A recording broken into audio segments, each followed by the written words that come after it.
Hey, what is going on, guys? It is Young here, and today I'm back in our Fortnite video. And in today's video, I'm going to give you guys some tips and tricks to win a lot more gunfights here in Season 10 very easily. I'm recovering everything you guys need to know in this video when it comes to winning gunfights and exactly how to do it.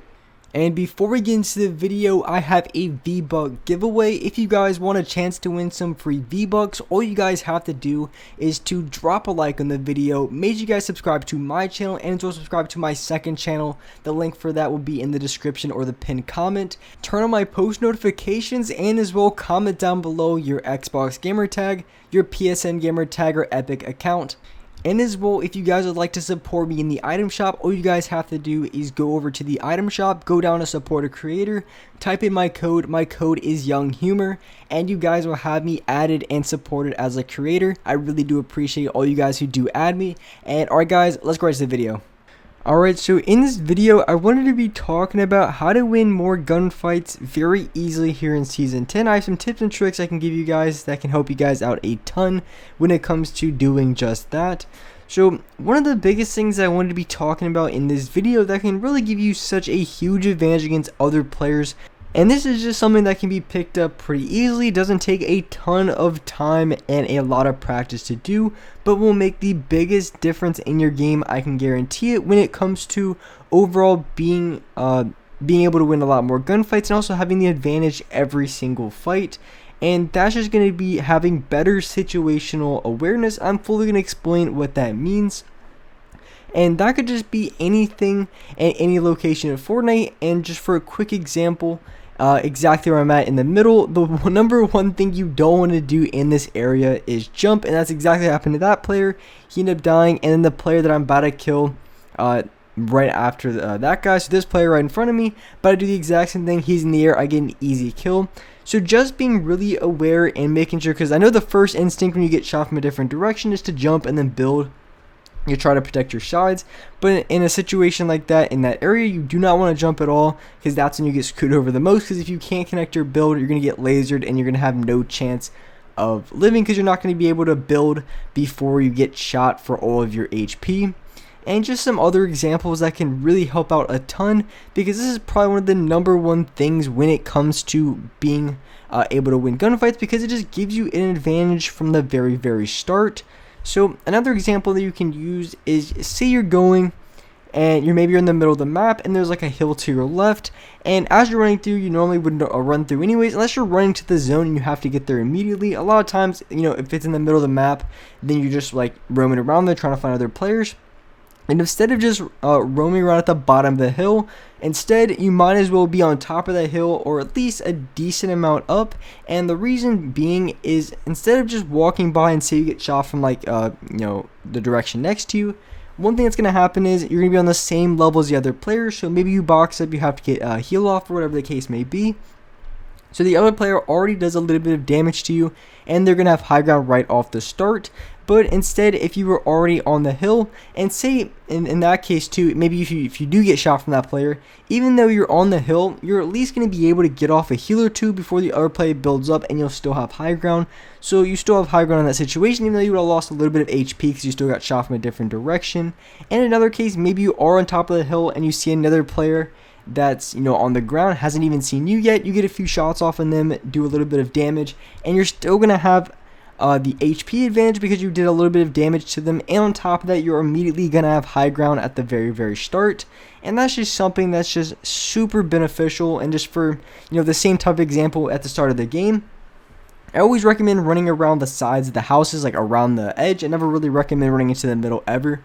But when you are running around the sides, it's just better that you just run across the rooftops instead of just running on the ground, because especially at the beginning of the game when you don't have a lot of materials, I mean, you're going to be running around usually with like 100 materials or so, but if you farm up a little bit, you can have upwards of 250, but it's just better off to already be on top of the house to start with. Otherwise, it's going to be very hard to get high ground and have a really good challenge without losing a lot of HP at the beginning of the game. Later in the game, when you have a lot more mats, you can usually get away with it a little bit because you have a little bit of leeway when it comes to building up.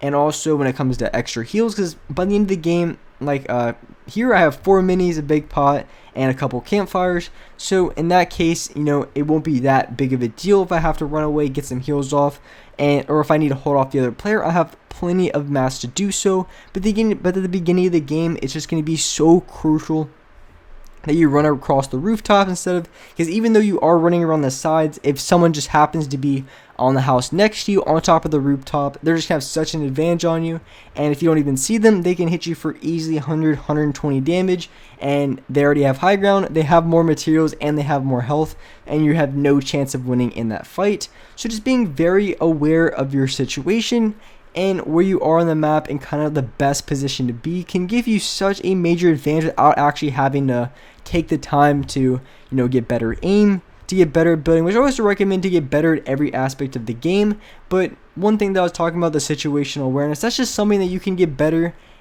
at just by really practicing and just making sure every single game and every single gunfight you're giving yourself the best possible opportunity and the best chance every single fight. And the thing that I like about this is it doesn't take a super long time to get down. It's just one of those things you have to just make a conscious effort every single game to do so. And it doesn't take weeks and weeks of practicing your aim on a new sensitivity or weeks trying to practice new building techniques, nothing like that. Something that you guys can learn very easily within a couple games or maybe even a day or so to really have down. It's just one of those things that once you learn it a little bit, something you have to do time and time again or you'll forget about it. But once you do it enough times, it'll become muscle memory. You won't even think about it and you'll just be doing it.